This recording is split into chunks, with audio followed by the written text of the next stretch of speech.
Welcome to Voices in My Head, the Rick Lee James podcast.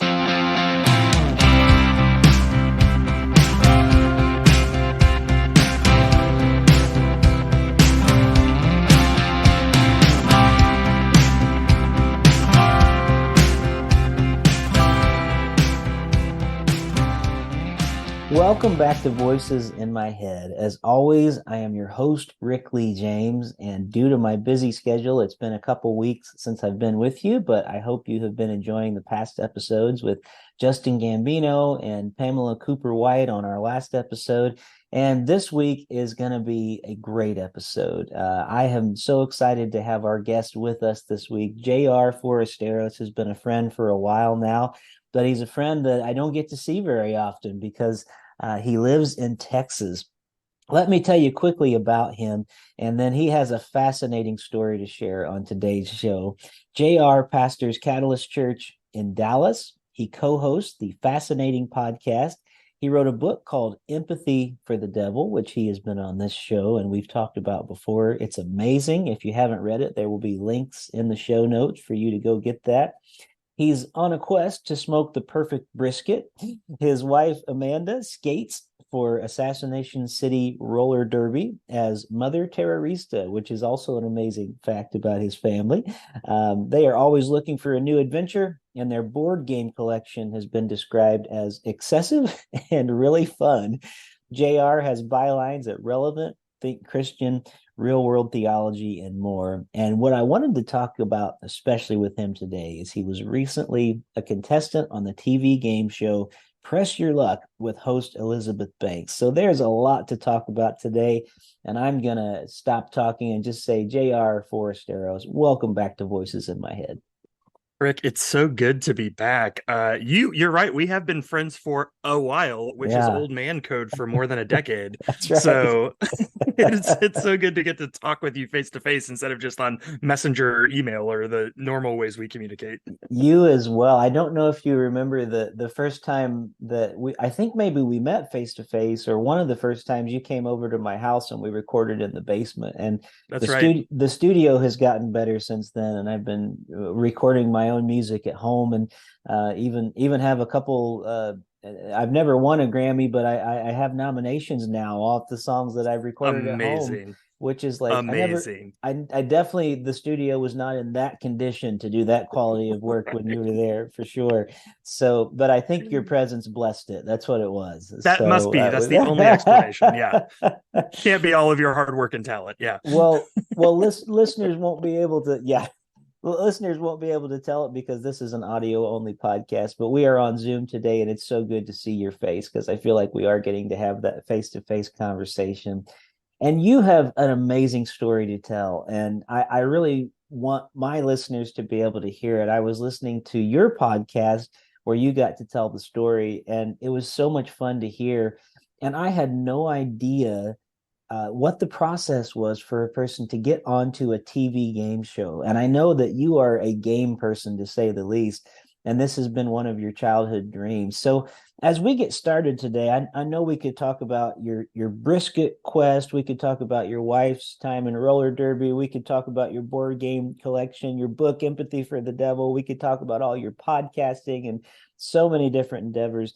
But today, we want to talk about Press Your Luck. So tell us first, what is your history with Press Your Luck, the game show? Because it's been around in different iterations for quite some time. Yeah, this is actually the 40th anniversary of the original air date of Press Your Luck. So it Wow. was on from 83 to 85, so 3 years. And I was actually going to ask you, did you watch it back in the day? I remember watching it, not like religiously or anything, but I remember the animated characters. I forget what they're called, The the whammies. whammies. That's right, the whammies that would Yes. come out, and that was probably my favorite part as a kid. I remember that. Unquestionably. That's the Yeah. best part of the show, no doubt about it. And So it's for still pretty fun watching them today. so for people who don't know, because I found this, people either know the game show and love the game show or they've never heard of it. Okay. And it only ran for 3 years in the 80s. That story's crazy, and I'll tell that in a second. But it's not like Jeopardy or Wheel of Fortune or some of these other game shows that have these legacy runs where we've been Hmm. with them through multiple hosts and they've always been on the air. I mean, 3 years is not long, and particularly Yeah. when you're talking about in the 80s, right? But yeah, it's you play the game in two rounds, and they each start with trivia questions that are designed to get you what they call spins. Mm. So there's, 3 questions in the first round, 4 in the second round. If you buzz in and answer the question, you get it right, you get 3 spins. So like if you and I are playing and they say, what is 2 plus 2? And Rick rings in and says 4. Then the host says, okay, JR, is it 3, 4, or 5? And I say, yeah, it's 4. You know, then Rick gets 3 spins because he rang in. I only get 1 spin because I had the multiple choice. Mm. But again, the trivia it's not Jeopardy, right? It's not designed to stump you. Right. Though in my episode, I got stumped quite a few times. It's designed to get everyone spins because the main part of the game is what they call the big board, which is where the podium spins around and you have this big board up there with all these squares on it. When it's your turn to spin, the board starts, all these squares start lighting up in a random pattern, Mm. and they even what's in the square changes. It's either a dollar amount or some kind of goofy prize. Like the night we played, there was like limes for life, or skydiving in the Grand Canyon, or front row tickets to a Madonna concert. Like, just you have no idea what it's going to be, right? A vending machine, Yeah. or the whammy, which, as you described, these little, very poorly animated, I call them sort of Tasmanian devils with a cape on, Yeah.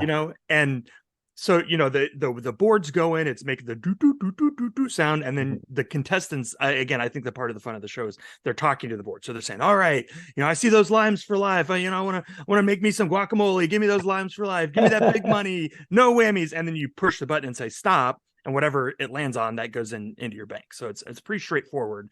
Yeah. The whammies are like hitting bankrupt in Wheel of Fortune, right? So you get a whammy, it takes all your money, but there's this hilariously, again, badly animated, very silly sort of cartoon where a whammy comes out on the bottom of your screen and does something goofy, like is an opera singer or is teaching a classroom of baby Yeah. whammies, or what, again, there's a million different whammies, and then they're Yeah. usually pretty rude, which is funny. I think as a kid, Yeah. that's why I liked them, because they were so funny. Yeah. And that's basically it. They especially back in the 80s, that was, you just played 2 rounds and whoever had the most money won. Yeah. These days they've added a thing where whoever wins the most money goes to a bonus round where it's just them, and they get to play for big prizes, custom prizes, all that kind of stuff. Yeah. And so yeah, it ran for 3 years. And do you know why it went off the air? I don't. Uh-uh. So back in the day, they used an algorithm to decide how the board was going to light up. And there was a guy that just sat down and watched every episode of Press Your Luck, and he figured out the algorithm. Oh, wow. So again, it's not cheating. It's like Uh-huh. counting cards, right? It's Yeah. like, well, he just used all the information available, and he went on the show and had a 3-day run where he just, I mean, whatever he decided he wanted on the board, he just knew how long to wait until the algorithm would give it to him. And so he walked away with a lot of money, and they had to Wow. shut the show down because of Oh that. my goodness. Yeah. That's a pretty smart fellow though to be able to figure that out. I mean, we're talking pre VCRs, Yeah. right? We're talking pre computers and AI. I mean, maybe this dude worked at IBM or something, but I don't Yeah. think so, right? You're right. I think he was just like some kind of crazy genius. Yeah. So anyway, it came back briefly in 2003. It was called Whammy, Hmm. and they made the whammies all like CGI and like nice looking, which I Hmm. think actually hurt the show. I mean, it only ran for a season, right? Mm. But the whammies are mean. Yeah. Like, they make fun of you, they take your money, and so I think having them be crudely animated Hmm. actually works in the favor of the show, because you can laugh at them even as they're being mean, you know Yeah. and making them look too good, I think, actually hurts what the show's trying to do, which is ultimately celebrate these contestants, and they want to be a feel good game show, right? Hmm. And the whammies can't be, if the whammies are too hateable, then that undercuts that. So it was only on Yeah. for a year in 2003, and then it came back in 2018 or 2019, I think, with, as you mentioned, Elizabeth Banks as Okay. the host. Her production company is the one that brought it back and works with ABC. And I mean, I was sitting in the living room with my wife. We had just pulled up Hulu, and it was the banner, Press Hmm. Your Luck with Elizabeth Banks, and I shrieked And what year would you say this was? It was either 2018 or 2019. Yeah. Okay, so it's been a few And years ago. been a few years. This what's airing right now is its fifth season. Oh, okay. So 10 episodes per season. They're very short seasons, but yeah. So my wife looked at me and she was like, "What's wrong with you?" I was like, "Press Your Luck is back." And she was one of those people that had never heard of it, Hadn't seen it. Okay. hadn't seen it. And so I was like, "All right, well, cancel our plans. Like whatever else. Like this is what we're doing immediately." And in her, to her credit, like she also fell in love with it right Yeah. away. Like it's just such a fun show. Yeah. So that was kind of like, that's kind of like the history of the show Okay. and like how it got back to where it is today. Well, and I was just going to say too, before we get into like the process of how you even tried to get on the show, you're right. It's one of those shows that like we don't watch it all the time, but we're always pulled in like when we pull it up on Hulu or something, and then it's like before we know it, we're 6 episodes in. We're like, oh, we got to see what like what comes next. Yeah. So And does then your son enjoy it? he does, yeah. He likes to See, watch it too. it's Although right now he's into video games, so when I told him, I was like, "Daddy has a friend on TV," and he came in long enough just to go, "Cool," and then he left it. mm, He was in the middle of Roblox. put in the bare minimum enthusiasm required by dad's That's right. summoning. Yeah, yeah. But when he stops to actually watch it, yes, he does, and I think he loves the whammies the best too. That's kind of always the thing as a kid. I you mean, love the animated stuff. they are a real genius part of that show, and I think the show does a lot of things well, but that is certainly a piece of them that is just really Yeah. really terrific. Well, JR, let's talk about this application process. Like, how did you Yeah. even start? Because I know you love the show. I know you're a big game enthusiast anyway, and this is probably like a big dream to be able to get on and play. But how did this all come to be? You're right. I mean, I watched several of my cousins actually when I was finally allowed to post I was going to be on the show. Hmm. They all replied, "Oh my gosh, I remember watching this with grandma as a kid." And that's it. Like that's how we all got into it, right? Yeah. So way back in the day, I always thought like how cool would it be if I got to go on Pressure Luck and get a whammy? Hmm. That was all I wanted. And so yeah, when it came back, we were watching it and I was like, "Man, I would just love to go on the show." And my wife Amanda said, "Well, why don't you apply?" And I was like, "I don't know. How do you even do that?" Well, today, unlike the Hmm. 80s, we live in an age where we have machines that we can ask such incredible questions. And so Right. I just I went to I went to ABC's website and went to the games uh page, and there's a big button that says apply to be on Press Your Luck. And I was like, "Oh, Wow. okay, that's easy." So Well, back in 2018 or 2019 or whatever, that mhm. first time it came on, that was when I applied. I filled out the application. Wow. You have to, fill out a bunch of information, but then you also have to record a little video of yourself so they can Okay. see. Yeah, and I've learned the application process. What they're looking for is energy, Mhm. enthusiasm. Like they want to see kind of how you're going to be on camera. So Yeah. if you're like, yeah, I think like it would be pretty cool to be on. Like you don't have a chance. So you, So so you kind of got to be camera ready, like knowing that you're going on a TV show, I and would say, yeah. I mean, you don't have to have like professional hair and makeup or anything like yeah, that, but you need to be loud and excited. Like they yeah, need to think that like you're gonna get on that stage and be a little bit unhinged. You enthusiasm. know? Yeah. Yeah. Okay, gotcha. That said, that was in I think 2018 when I applied. I did not hear from them until February of this year. Oh wow. There's a lot happened in the world between then and now, that's for sure. Literally every season we'd watch it and someone would be like, "JR, you'd be so good on this show." And I'm like, "Yeah, I applied. Like, I guess they didn't want me." Yeah. Oh And wow. so literally Friday, since I'm a pastor like you, Fridays and Saturdays are my day off, like kind of my weekend. So Hmm. there's a Friday, my wife's at work, I'm just sitting on the couch, like hanging out, and I get a random text on my phone, and it's like, "Hi, I'm a casting associate from Press Your Luck. Has anyone reached out to you, and are you vaccinated?" And I stared at my phone and I was like, "Is is this a scam?" Like, but then I was like, well, how would they know that I Yeah, applied to be on Pressure Luck? Like yeah. that would be like that would be like a very low return scam, I would Yeah. think. And they didn't ask me for my social or anything. They just Yeah. asked me, like, has anyone talked to me and am I vaccinated? I don't care who knows I'm vaccinated. Like, I put Yeah. it all over my social media. So, like, whatever, right? Yeah. So I texted it back and I was like, hi, no one has reached out and I'm vaxxed and boosted. Yeah. And they replied and said, can we do a phone call in 30 minutes? Oh wow. No Yeah, pressure. yeah, yeah, I know, right? I was like, yes, okay, I guess this is real. And sure enough, so that was the first of probably 6 different people I talked to during the casting process. Hmm. And again, casting associate, right? So this is a entry level casting person at the casting company that they contract to get people into the final round of casting at ABC. Okay. Right, so this is way outside at Yeah. this point. This is one of the people who is fielding the 16,000 applicants that they have for this season, Wow. right? What a So they're just job. going, hi, Mm. right? Yeah. And so he gets on the phone with me, we talk for probably 10 minutes and he says, I love your energy, Hmm. right? Like that's what he's talking about. Yeah. uh he actually said, he said, okay, JR, I see here that you applied. And he's like, in 2018, is that right? And I was like, yeah. And he goes, and nobody's talked to you? I was like, no, I Wow. just thought you didn't want me. And he was like, oh, all right, okay.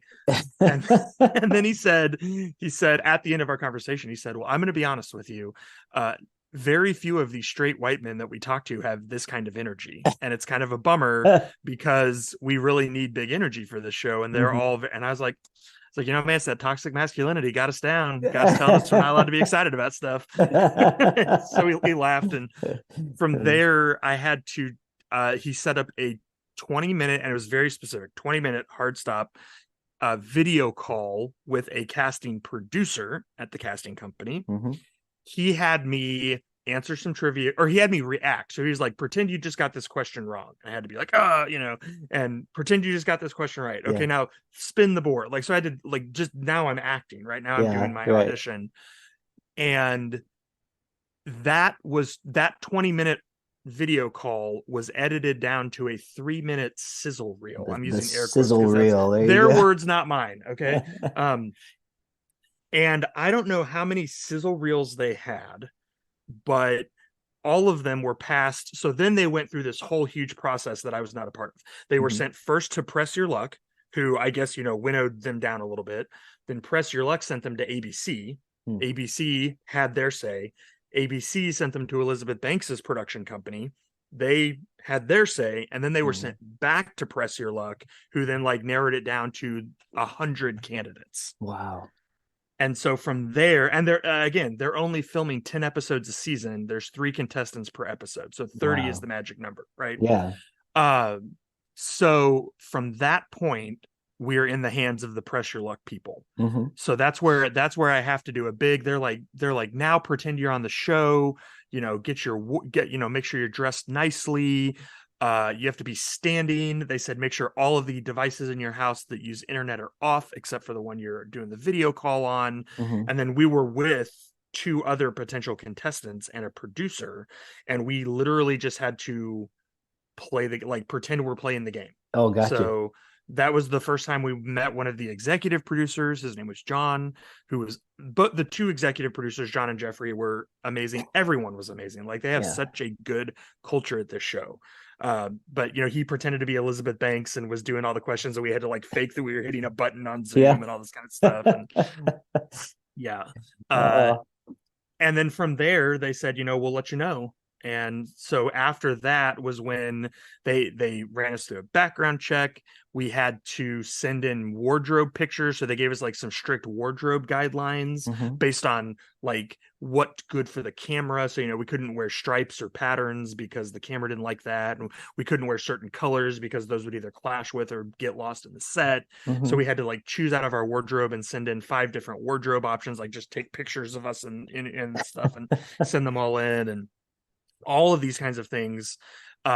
That's also when we're doing interviews with, so we were assigned producers at that point. So I was assigned producers named Kyle and Emily, who Mm-hmm. were, again, I could just talk about them forever. They're so awesome. Mm. And we're doing conversations with them that are both about our story, which includes everything from what Elizabeth's going to ask us when she interviews us Mm-hmm. to, if we make it to the bonus round, what are our custom prizes that we're going to ask for. Mm-hmm. They give 5 custom prizes in the bonus round. They put them on the board and you can spin and hit them, but we Mm-hmm. had to come up with a list of 15 to 20. And Wow. then even they don't know what those are going to be. Like the ABC prize, there's like a whole prize division where people Yeah. like put these prize packages together and figure out it all out with the cost, so they don't even know until the night of the show like what's going to be on there, Yeah. you know Well, that's so really, I was just going to say that's really fascinating too, that they kind of take into consideration what the guest might be interested in. Because, like for me, a lifetime of limes would probably be like 3 limes because I just don't use it very much. so I want to distinguish. Hmm. There's the prizes in the front half of the game, Uh-huh. like the limes, that has nothing to do with us. Okay. That is literally like the woman who won the episode that aired the week that we're recording. One Hmm. of the things she won in the front game was $20,000 worth of garden gnomes. Oh, garden gnomes. Garden gnomes. What in And the she was world? like, yeah, I don't want, I mean, I don't remember what the number was. It was like 1,000 garden gnomes or something like that. Whereas I would be like, I know what every single person I know is getting for Christmas for the rest of my life, right? Like I would abuse that so hard. Or Um, you could have that one house in the neighborhood that's like, right. who's that weirdo that has 1,000 Yeah. no's Yeah, in their exactly, right? yard? So yeah, so that's the front half of the game, nothing to do with us. It's just like Okay. whatever weird prizes they can come up with. It's Hmm. the back half of the game in the bonus round where they do the customized prizes. Okay. So it could be like if Rick goes on, one of the things they would definitely want to talk about is your recording, and your Hmm. music making and all that kind of stuff. And they would just say like, okay, if you had $300,000 to build a home studio, what would it look like? Oh, wow. Yeah. Right. And Uh, you would tell them, you would say, oh, it'd be this and this and this. And they would be like, mhm. literally like, make the wish list, give us like the product numbers. Yeah. Like they're like, just do it. Right. Yeah. That's Um, awesome. yeah. So they told us to think of prizes that are around like $5,000 to $8,000, Hmm. prizes that are around like $80,000, and prizes that are like $200,000 to $300,000. Okay. Very good. So again, that's all the producer is talking to us about, what do we Okay. want? Why do we want that? Because again, I think the thing that this show does really well, and it is what sets it apart from a lot of the other shows, is they make it very contestant centric. Okay. In the front game, they kind of want all 3 of the contestants to be fun people to cheer for. But when it goes into the bonus game, it's just that person that goes there and Elizabeth. And then Hmm. they bring out, 1 to 3 supporters. Okay. So usually that's a parent or a partner or maybe a kid or maybe Hmm. some friends, right? Hmm. It's kind of whoever they decide is going to be good. They approved just Amanda for me. So Hmm. if I had gone to the bonus round, spoiler, I did not go to the bonus round. I guess I assumed we're spoiling my episode. That's Um, that's fine. Yeah. You can yeah, watch it on Hulu. It's a lot of fun to watch. that's right. So, yeah. So yeah, so even Amanda had to do an interview with the producers Hmm. where they're just saying, tell us about JR. How did you guys meet? What do you like about him? Because they are working to create a narrative Okay. that can be compressed into about 20 seconds. That's going to make me likable, Yeah. right? Because That's that's about how that's much really time hard they to do, have. right? Tell me about it. These people are all stars. I told you, Rick. That's great. Oh man. And then yeah, finally after all of that, which again, that was, I told you I had got my first text in February. That was early March by the time I finally had all that happen. And then they said, okay, you'll hear from us. As you know, I'm a pastor, so my schedule is a Mhm. little flexible. My Yeah. wife, she works at a hospital. She's a social worker, Mm. and so she had to. They usually have to submit their PTO requests the month Yes. before, and Hmm. so as February is winding down, and she knows we have a potential March Yeah. show date, she said, I gotta ask off, I gotta ask off. And they just kept saying, yeah, we don't know yet. Sorry, sorry, sorry. So Yeah. she actually told her boss what was going on and said, hey, I just may not know and I may just need to ask off. And her boss was like, that's the coolest thing I've ever heard. Like, don't worry, we'll make it work. Yeah. So they were incredibly gracious to make it so that when we did finally get an air date and they said, okay, we're flying you out to California. That's I great. think we left on a Sunday and came back on a Thursday. So, So so I just want to like that's cool. Like they fly you out, like, they and do. then they put you up when you're there, and like Yep, it's kind of it's basically an expenses free trip, if nothing that's else, right. to California. So that's That's pretty right. cool for you and your wife. That's amazing. That's right. They put us in a very nice hotel. I mean, not like a five-star or anything, but it was, I wasn't Yeah, worried that we were going to get STDs or something like that, right? It was a very yeah. nice hotel, No very roaches. Got it. very Yeah. pleasant stay. And then they gave us a per diem each Hmm. for food, and then and that was pretty much it. So we were Hmm. there. We got in Sunday evening, and then Monday all day, I had what they called boot camp, where they basically teach you how to play the show and coach you and all that. You get to actually push a buzzer. It's not you're not on the one in this on the stage, but Uh-huh. it's and there's a board that's projected from a laptop, but it's Oh you're spinning wow. the big board Okay. and all that. Yeah, there were 12 of us, I think, at that boot camp. So they divided us into four groups of three that were like our fellow contestants for the time we were there. And Yeah. that's where they start coaching us on, when you talk with Elizabeth, here's what she's going to ask you, and it's here's what she's going to ask you, because here's what we want you to say when she tees you up, right? These are Okay. not just Elizabeth making up random questions. It's like they have written a script of what they want us to talk about. Okay. So okay, we want to make sure this person talks about their grandkids, because if they make it to the bonus round, that's one of their custom prizes. Or Good. they wanted to make sure I talked about roller derby and being a pastor, Hmm. and all that kind of stuff. So yeah, when Elizabeth says, now what do you do for fun, that's Uh-huh. not just her making casual conversation, right? There has been Yeah. something in the process of the story that someone has said that they want to be queued up about. Sure. um if that makes sense. So yeah, they're doing all Definitely. that. And that was like an 8 hour process. I mean, we were there all day. And then here's the other crazy thing, Rick. At every step along the way, they kept saying, now, we want to be clear. This does not mean you're on the show. It's a good Wow. sign. It's a good Hmm. sign, but it doesn't mean you're on the show. So Hmm. when they told us they were flying us out to California, now we just want to be clear. This is not a guarantee that you're on the show. It's a good Yeah. sign. It means you're probably on the show, but you're not actually on the show until you're on stage and the cameras are rolling. Yeah. Okay. We get to boot camp. They're like, welcome to boot camp. Woo! Push Yeah. your luck. It's so great. Now we just want to be clear. Does not mean you're on the show. It's a good sign. It means you're probably going to be on the. Yeah. So I mean, and there was one guy in our group that so they called me that night after boot camp, and they said, it was my producer Kyle. He said, hey, congratulations, you're on. Your air date is Wednesday. Here's what time you need to be in the lobby of the hotel, blah blah blah. Hmm. So we had Tuesday all day, just free. So we get up Tuesday morning and get to go out to breakfast. And one of the guys from our boot camp is hanging out in the lobby. And I was like, oh, hey Hmm. man, you getting ready to go film? And he goes, no, they sent me home. I was like, Oh, wow. oh, Oh dang. man. That's Okay. disappointing. Yeah. Yeah. Can you imagine? Yeah. But they weren't kidding. Just because you go to boot camp, right? Just because they flew you out doesn't mean that you're on the show. Wow. So we were kind of prepped, you know. You're always kind of holding that. Like, I don't want to get like fully invested and excited, Yeah. because they keep telling you, like, just so you know. Yeah. But I obviously I made it on the show. So I I would be the same way until I actually saw it airing on television, like in my home, and yeah. until I actually saw it, I would still be like, I'm not gonna be on. I don't Yeah, think it's they're not gonna gonna, happen. like Yeah. I'm just that Well, I kind gotta of tell you, it was originally supposed to air in July, Hmm. and it got pushed because of the strikes. Hmm.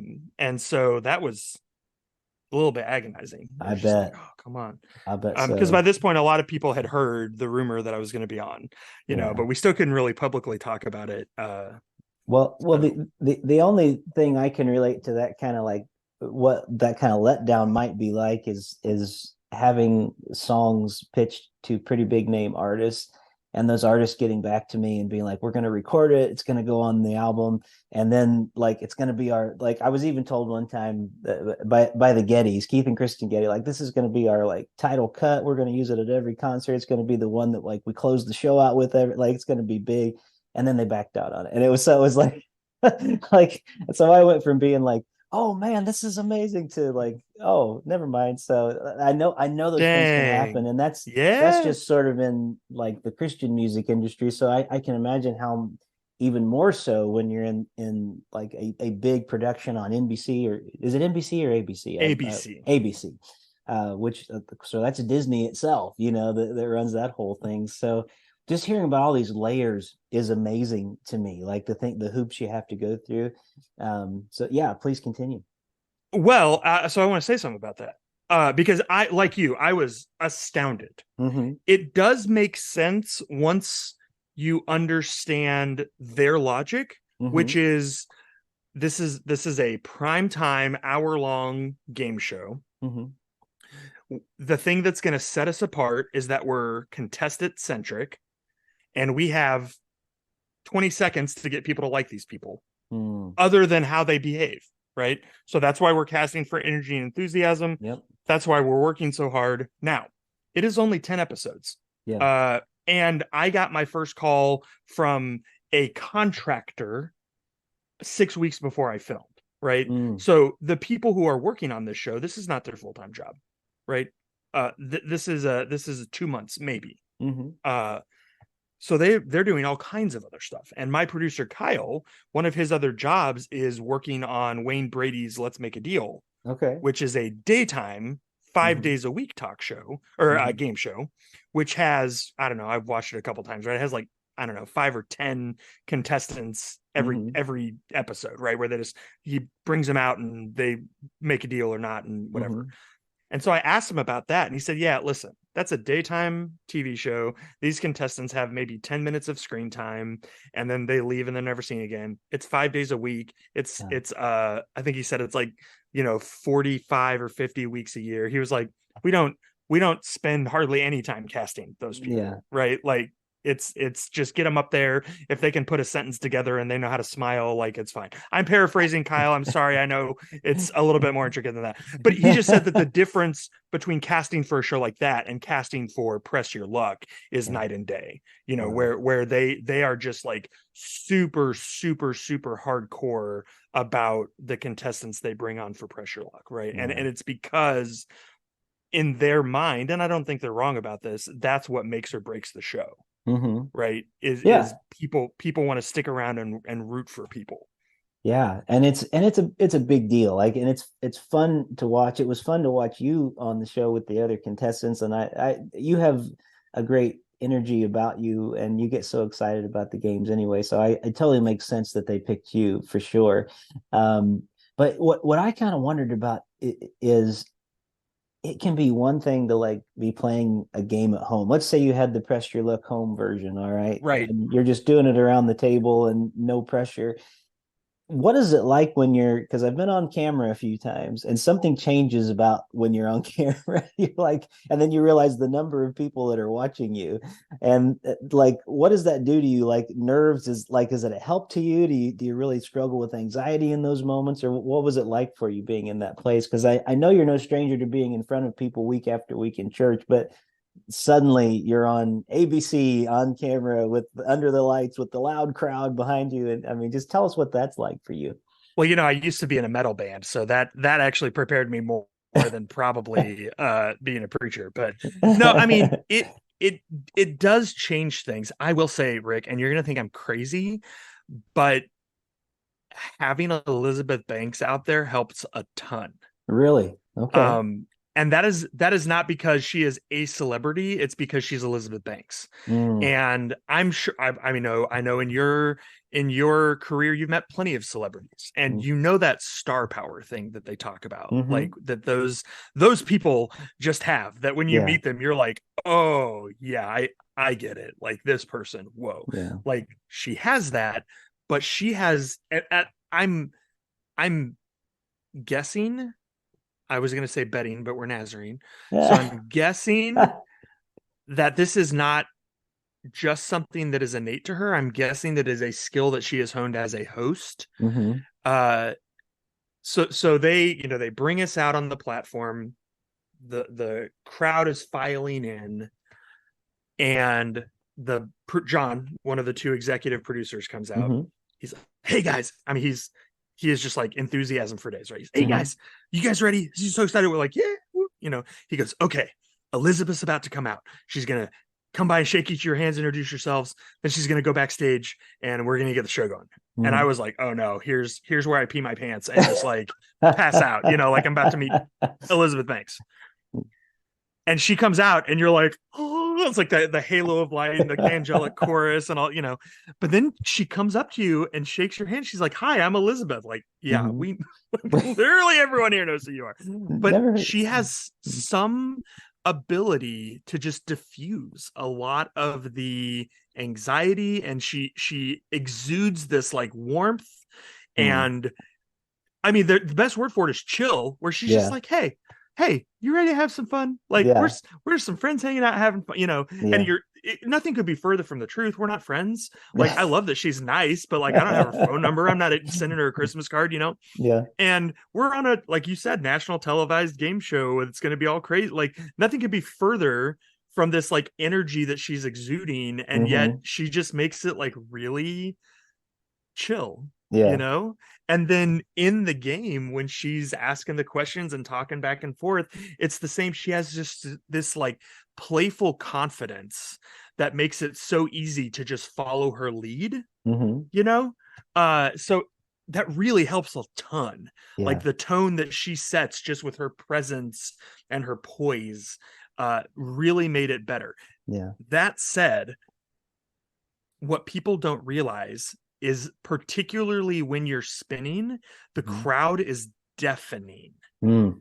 Like, the reason it sounds like everyone is shouting when we're spinning is because we are screaming at the top of our lungs, Wow. because we can't even hear ourselves. Wow. Uh and So, again, so did you oh, go have ahead. like earpieces where you could hear what was being said or So there anything? was a speaker.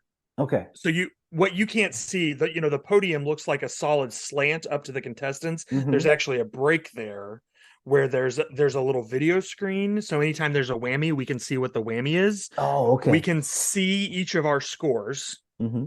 so we can kind of see where we are in real time. And then there's a speaker so that we can hear Elizabeth, Okay. Very good. and the other contestants, but mainly, Elizabeth. Yeah. Elizabeth's the one they want to make sure you can hear. Right. Obviously, during the trivia, everyone's quiet, right? But it's during the spinning and stuff, it's deafeningly loud. And that's one thing. Wow. So there are a bunch of us that were all at boot camp together that are all in a text thread together now. Mhm. We're all texting about now that our episodes are airing. Yeah. And after, when we were all kind of debriefing, and we weren't even allowed to talk about who won or lost yet or any of that kind of stuff. Like, so this is literally like, once we've all gotten back home Mm-hmm. in March, one of the first things that we said was that none of us were prepared for how loud the crowd is. And every single Oh, person was like, yeah, like wow. it's bananas. And you would just never know that from watching the Mm-mm. episode. But No. again, it's like, I mean, like when you crowd surf at your concerts, right? Yeah, Like I do it's, that all the time. Yeah. Nazarene it's churches are known for that. that's right. That's right. That's right. It is the kind of, it's concert kind of energy, right? It's the Hmm. kind of cheering that like juices you up. Hmm. It's not, you don't feel like people are like booing for you or something like that. So Yeah. that really helped a lot as Hmm. well.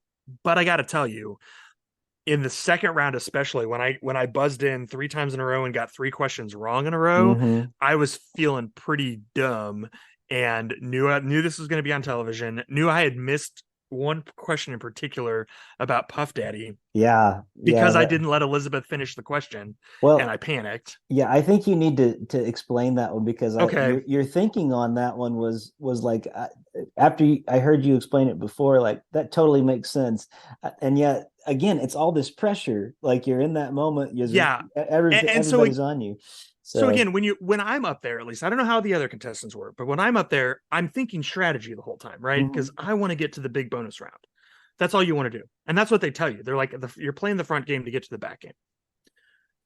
So I hit the first I hit the first round out of the park because they coach you. They say what you want, if it's at all possible, your Hmm. goal in the first round is to end the first round with the most money, because that means you get to spin last. And Mm. that means, like, when it finally gets to you, you know what you need to do, if you need to pass your spins or if you need to keep going or whatever. So that literally is how they coach you, right? And I did that. I ended the first round with a little over $8,000. My other two contestants had a little over $5,000. I was like, okay, stage one complete.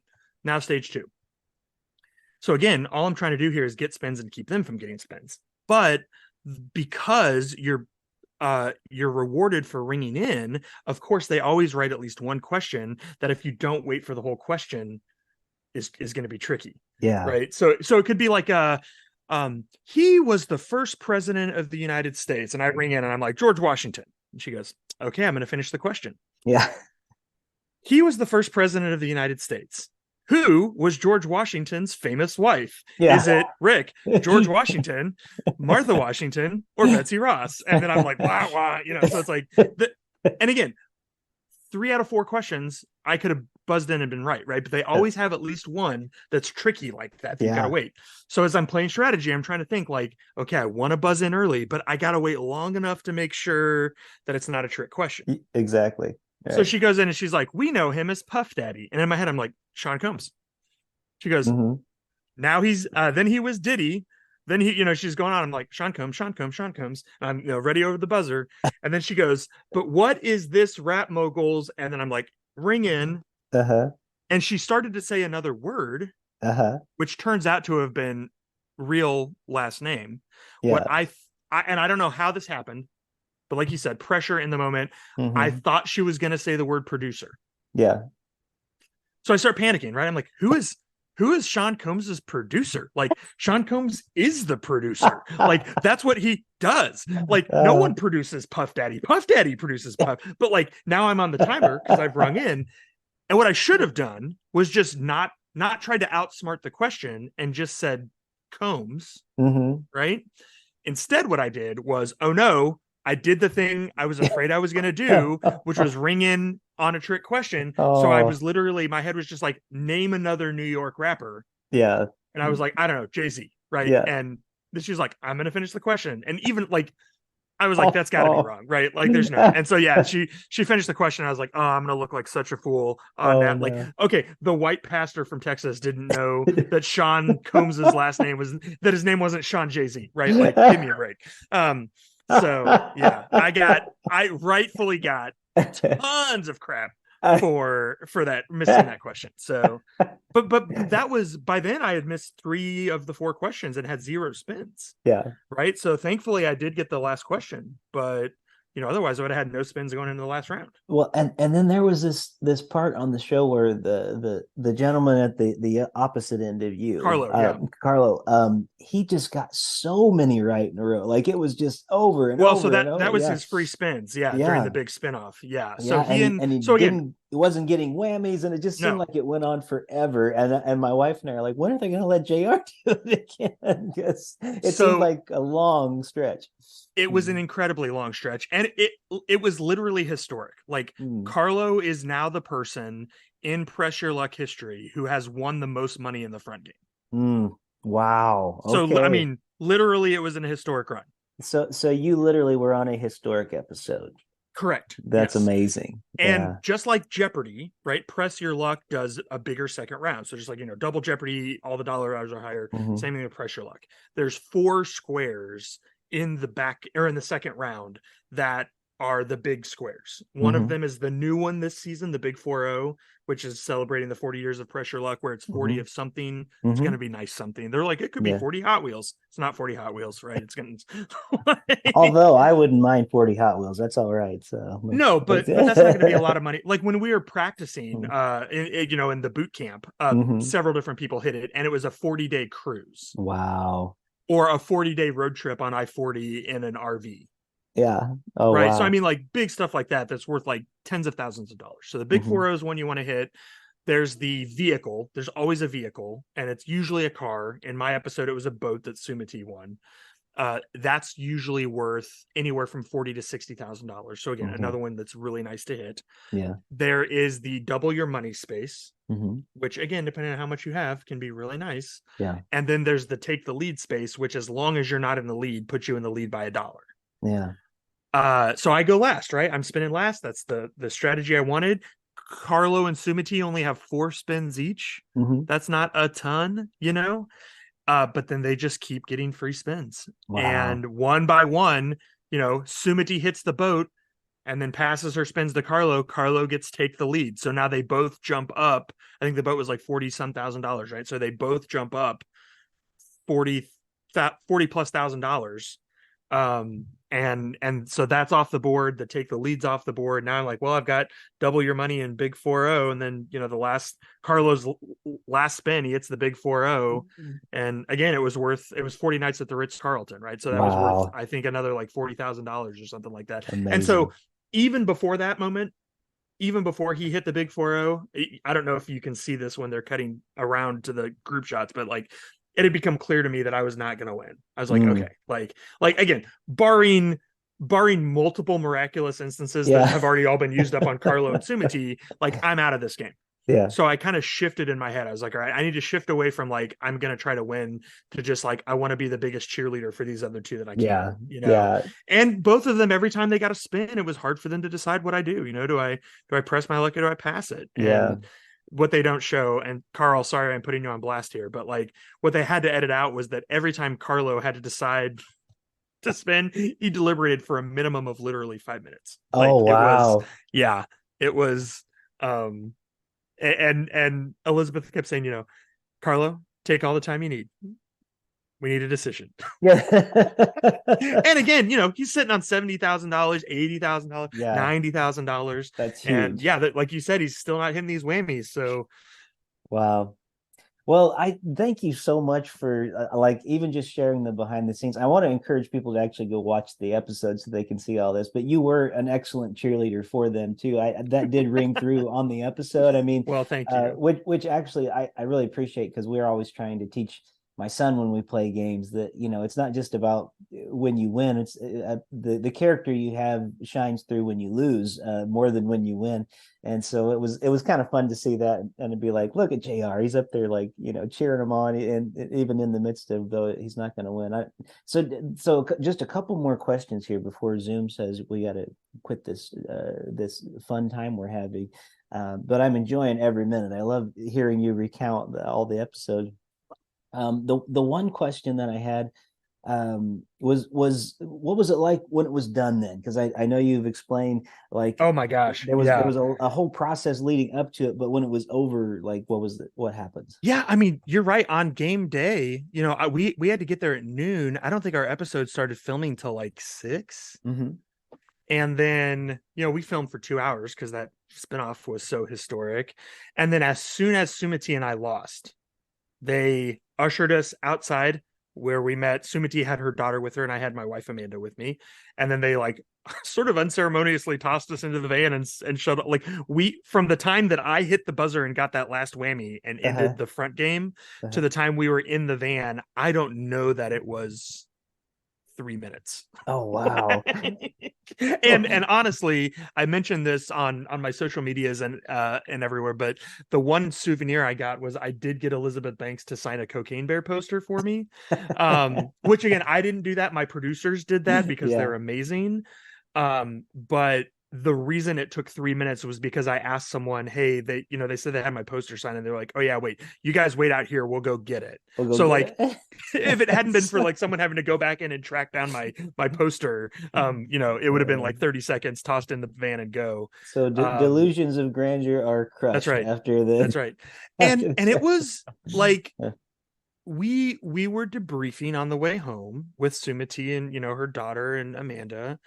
And then we were just back at the hotel and we're flying home the next day. And I was actually sort of like I was surprised what a big wave of disappointment hit me. Like, I don't oh think I wow. realized how much I was really hoping I would get to go to the bonus round and get some Mm-hmm. of those like crazy once in a lifetime prizes. And, you know, Mm. um, Yeah, But so like I was pretty surprised how sad I felt. yeah, But it was really helpful, honestly, to have that text thread because a lot of us were feeling that way. Spoilers, yeah, most of us didn't win, right? yeah, Of the yeah, 30, there's only 10 winners. And there's yeah, not even 30 of us in that text thread. It's like 10 of us. But it was really nice to be able to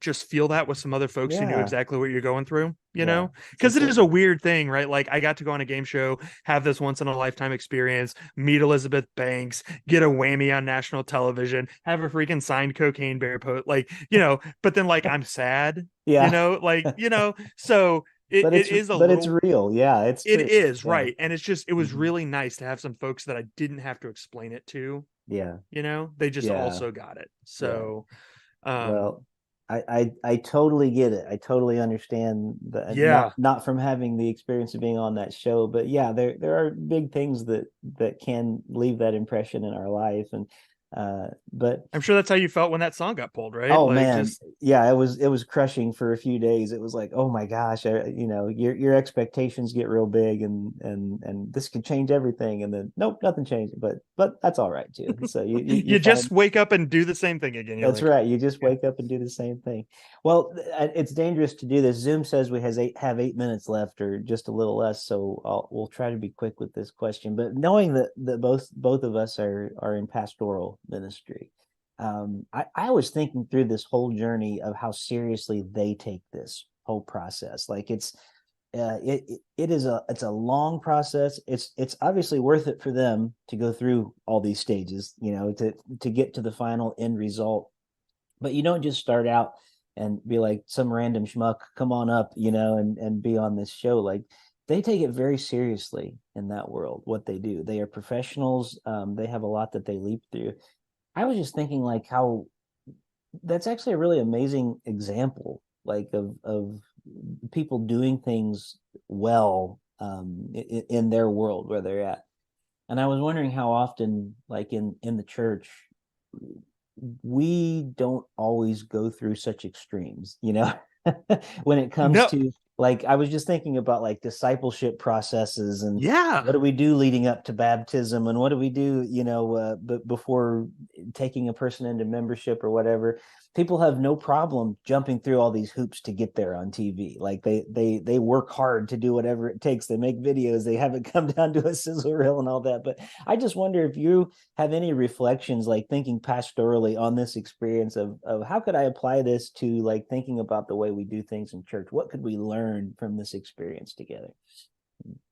Well, I've been thinking about this a lot lately in Mm-hmm. general.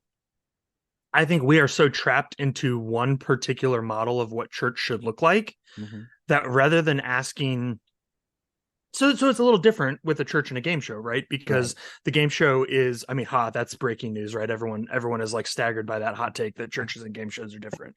Um, Well, but some pressure pastors luck, don't realize that though. uh, now I'm sad, Rick. Thanks a Yeah. lot. Yeah, no, you're right. Let me see how to say this. Pressure luck is going out and looking for people, right? The church is a place where the spirit brings people to us. Mm, And so I would actually sort of flip this and say what I would actually love for churches to learn from this experience is uh let's assume that the spirit has brought to us the people who are necessary, who are required for us to accomplish the mission God has given us. mm, Right? If the church is the body of Christ and God equips the body to do what the body's calling is, let's assume that. I think where we get into the problem is we all have received this enlightenment modernist structure of worship mm-hmm, that is so rigid that I can drop in on pretty much any church anywhere in the country and experience more or less the same structure, mm-hmm, right?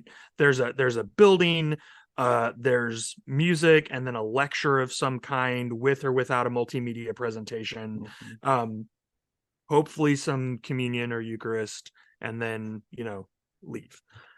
And I wonder if instead of assuming we have to fit everyone the spirit brings to us into this structure, if we started with the people that we have as a part of our congregation and said, okay, what almost more like a jigsaw puzzle without a box, right? We're like, okay, what do Mhm. these pieces make?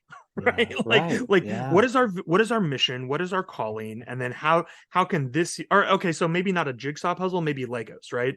There's not one picture, one box we're trying to accomplish. It's more like, here's our mission, what can we build out of this? Mm, Does that make sense? yeah. Because then again, I think we trust the spirit to do a lot of that, if I can be crass, recruiting Mhm. process. Um, that Pressure Luck does so well, right? Yeah. But that's because they have a very specific agenda. They're doing a game show that's contestant centric, and they've built a very good machine that they know how to run. I think the Yeah. church has some more freedom and Mhm. can start with who the spirit has brought to us, and try to just build something weird. And if it doesn't look very much like the traditional church structure, who cares? Yeah. Right? Because Well, it's yeah, this is what I have been thinking about just as I hear your story again today, and as I heard it last time, and I love the way that you're reflecting on this too. This is beautiful, and so maybe we'll kind of close it out with this thought, and all of us continue to think as the days go by. But I love the way that when they were going through the process, they took so much time to hear everybody's story, like every contestant. They were trying to help you weave together a narrative of what your life was, what it meant. Now the difference being, it wasn't just a means to an end to get you on a show and then dump you back in the van when you're done, like an example for the church. I think when I hear that is every person's story is worth hearing. Like it's important for us to stop and not just quickly, say hi and bye, but the idea that we would sit down, like, tell me more about you, tell me about your family, tell you, like your story is important. And I mean, you've maybe walked with race differently than I have. I want to hear your story. Maybe you walked with your gender, your sexuality differently than I have. And it's important for us to like hear fully who you are, and for you to tell us, and you be free to do that. And in that way, we are not necessarily like weaving together their narrative, but maybe we're giving people who haven't had a chance to have their story heard, a way to bring them into the family, and because those stories I think are important. So where I take from hearing this amazing journey, like this experience that you had, and like they were intent on making sure they knew who you were, but their means was kind of self-serving in all that, to some extent, right? Not making a judgment about that, other than it's TV. Yeah, that's what you do. But imagine if we in the church would give that same kind of care. And I think that's what you're talking about. Like, church may not look the same for every person that's coming in, but if we give that kind of a bow to another person, not so much for us to always be proclaiming at them, but to really like hear who you are. I think that's kind of a beautiful lesson we might be able to learn from your process on Press Your Luck. I mean, seriously, I think it's a good thing. So, well, hey, we've only got like a minute left, and so I didn't mean to take so long, but I have loved every minute of that was this. wonderful. Thank What you. what what have you got coming down the pike, or should I just say go to your website and find out more information? Uh, so I'm off Twitter, RIP. But I'm still on Facebook. I'm on Instagram, all those places at JR Forasteros. That's where I post all my writing these days is for magazine outlets. So I'm a Okay, columnist at Sojourners. I write for Think Christian. I write for Tor.com, which is a okay, fantasy and sci-fi website. And so because it's spooky season, all my stuff is horror centric right now. hmm But I'm actually working on an article on the legacy of Jurassic Park 30 years later. So that'll Oh be up at Sojo wow, in a couple weeks. Yeah. that is cool. Well, JR, it is always so wonderful to talk to you. Thank you so much for being one of the voices in my head this week.